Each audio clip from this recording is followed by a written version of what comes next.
Mga higala ug mga suking tigpaminaw, mga kaigsuonan, may adlaw kaniyon tanan, kutob sa makadungog karon sa wali sa mga pulong sa Dios. Ang inyong ubos nga alagad Romeo Sumudal O si Albert Lihig. nga di karon makigiusa kaninyo alang niadto mapadayon nga pagtuon sa mga pulong sa Dios. Sama sa nandan atong nasayran sa balang kasulatan nga gituga sa Dios.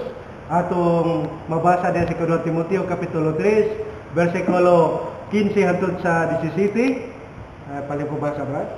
Nagkanayon dinhi ang mga pulong sa Ginoo ug nasugad sa imo pagbabasa ikaw na nakasabot na sa balaan nga kasulatan nga makagahom sa pagtudlo kanimo ngadto sa kaluwasan pinagis pagtuo kang Kristo Hesus.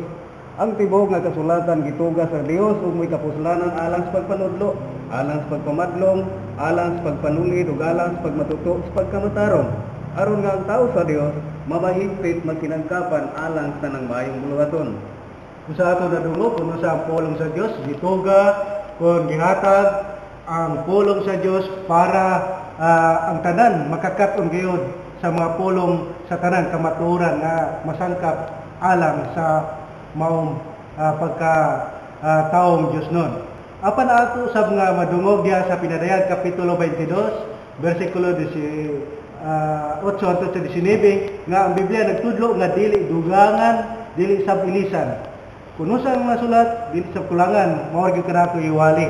Busa inyo kini madunggan mga higala kaigsuonan, mga pulong gayod, mga lapas, mga pulong gikan sa balang kasulatan.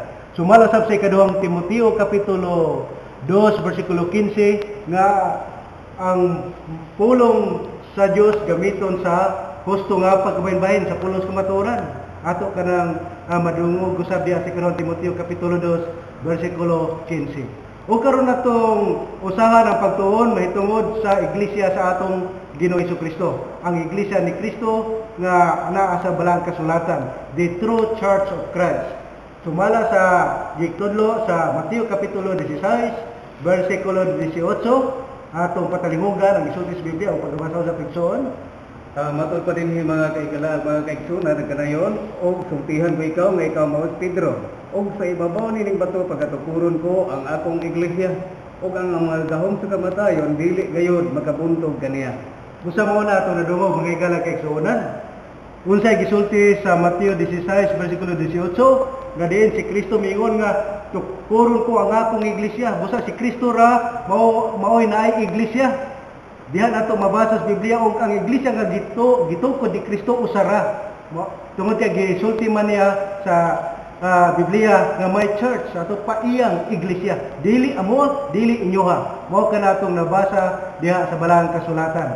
Ug ato usab nga mapatalinghugan mga igsoon nga sa buhat 20 versikulo 28 nga ang iglesia nga gitukod ni Kristo nga di usab giulaan nagi siyang dugo. Ato kanang patalinghugan mabasa sa Mateo ay sa buhat 20 versikulo 28.